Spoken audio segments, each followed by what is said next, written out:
Hey, what's up grinders? I am Zard, and today in this Gems of War video we are going to test a team lineup that I built for today's Blood Frenzy region at Ancient Ket.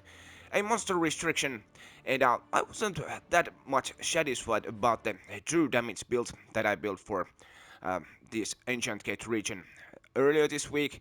I mean, they work great, but they're kind of slow when you have to fight against this opponent with a 50% uh, more skills. So I had to go to the lab and try something different. We are using the Great Maw here up top, a monster troop from Drifting Sands, and this is one of these one cast only troops. You can devour an enemy, and it is a guaranteed devour, as long as they aren't immune to the devour, of course. Then it will create 8 yellow and 8 brown gems. Traits: Frenzy gains 1 attack when taking damage, Youth gains 2 life on extra turns, and Hunger gains 2 to all skills on Skull Gem matches. Right. In the second position we are again using Box Strider. It's pretty much the best mana generator from these monster troops. Of course, Centurion could be an option too. This troop destroys magic +1 gems and entangles a random enemy. It traits all ally elementals gains 2 life, Tangle inflicts entangle when doing skull damage, and Barskin reduces damage from skulls by 33%. And in the third position we are using Ochre Jelly, one of these dripping cavern faction troops, elemental monster, and a pretty interesting spell to be fair. Acid Spray spell creates 10 gems of the most used ally mana color and then creates 8 skulls. Traits: gains 9 life when attacking in delves, regeneration, recover 1 life at the start of each turn, and impervious makes him immune to all status effects, devour, lycanthropy, and mana burn. Right. Create 10 gems of the most used ally mana color. So what we want to do over here is to increase the amount of green troops for this lineup. Now, as we have 3 green troops over here, only 2 yellow, only 1 brown. When we cast this Ochre Jelly, it will guarantee a green gem creation on top of those skulls, of course. Right, this is actually pretty nicely loopable, as long as you have a storm running, and for that we are using Archer class. Our hero starts with 50% mana, and there is Hunter's Mark. When you get extra turns, the Hunt talent will Hunter's Mark a random enemy. Right? Then there is Root Trap, entangles the first enemy at the start of the battle. That helps your Great Maw to survive at the start of the battle. And then there's the Nature's Aura talent that creates a Leaf Storm at the start of the battle. We're also using Gale Force, all the yellow allies gain 2 attack. And then we are using Child of Sky, level 70 talent. And you have 25% chance to summon a Hero Nut when an ally casts a spell. Now sometimes something goes wrong and you might lose your Great Maw, then you just spam a Boxy or your Ochre Jelly, and eventually the level 70 talent will summon a Hero Nut for a Meat Shield. And even though if it doesn't, you can always just Skull Poke the enemy, and Boxy's Tangle trait will inflict entangle on them. For the hero weapon, well, first of all it has to be green, and I think this Doomed Glaive is probably the best option over here. It will deal magic +3 damage to all enemies and +1 per tempering level, and then it will convert brown gems to Doom Skulls. Right. There's also pretty nice upgrades for this weapon. It has the Tangling trait that entangles the first enemy. It will bring some protection, and then there is the Leaf upgrade that creates a Leaf Storm when you cast the weapon. And of course the Doomed Nature drains 2 mana from green enemies. Right. Maybe we go and try this team here in the Ancient Ket, and then we hop onto the Explore to make this E12 video, you know. Right, so you want to get Boxy going, so check for the green gems. Of course you can take all the extra turns that are available, but we take that.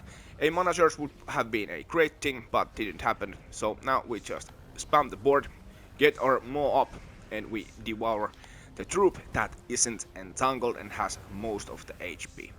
I think I want to eat you, you are a little bit annoying. Right, now as our Maw has the increased attack, we start casting our Ochre Jelly.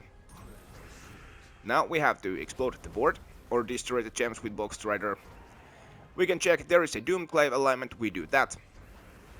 And then we generate more skulls and green gems with our ochre jelly, and there's another glaive alignment, and we do that too. Right. It works pretty nicely, again, when you aren't explaining stuff and just press the buttons. Good things will happen, trust me. Let's go and try this team in E12 fight. I think I had a blighted lance going, yeah. 3 battles left, so we are going over here and test this against the demons. Same thing, get your boxy going by picking the green gems. Of course you can take the extra turns. And there was the mana surge, now we can spam boxy. And once again we want the devour in first. And we are going to eat Windbarak because it has nice amount of attack and doesn't have the hunter's mark yet. And it isn't entangled. Right? Now we go and spam our... wait a second, I gotta check. Yep, we go with this and we do it again. And again.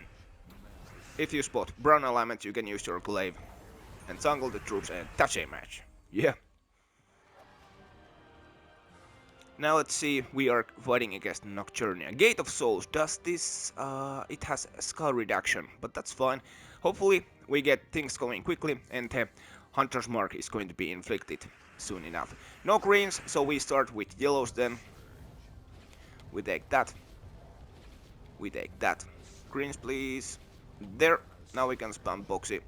And the root trap helps with the skull pokes at the start of the fight. I want to eat you. Now we proceed with ochre jelly. Maybe we can loop. Nope. Then we just cast our boxy. Do we have browns? I think we don't. Let's do that. Okay, and now I'm going to cast my Doomed Glaive to summon the Leaf Storm. It's not an extra turn, but that's fine, they are entangled anyway. Leaf Storm going, let's see if we can loop a little bit better now with ochre jelly. It works pretty fine. Or not. But hey, that's how it goes. Okay, now we lost our Maw, it seems. We are going to spam boxy. Okay. A little bit more. Where's the hero nut? There's a glaive alignment. There's the hero nut. Yeah, finally. And that's a match. Yeah. Like I said, sometimes something goes wrong when you can't connect the skulls. How about the mythic fight against Abenicia and Baphomet? Okay. Should be fine. And one thing, when you have your great Maw up, it would be a good idea to actually check that the troop you are going to eat can actually be eaten. For example, all of these actually can be eaten, so that is what we are going to do. We eat you because you aren't entangled, so that we actually get the attack. Now we proceed with ochre jelly. Maybe we can loop this quickly. I think we have a... No, we don't have a skull alignment. That's fine, let's cast boxy and create more of those skulls. There. The Hunter's Mark really help with the increased attack with this team. Okay, that's about it. Let's just check quickly what we get from the boss chest. It's usually trash. Drumroll. And we get trash, of course, and only 2 tokens. Bleh. Anyway, that's the team you can use in today's Blood Frenzy region at Ancient Ket with the monster restriction. The usual stuff. Comment, like, subscribe. Have a great weekend, my friend. Has us off. Peace out.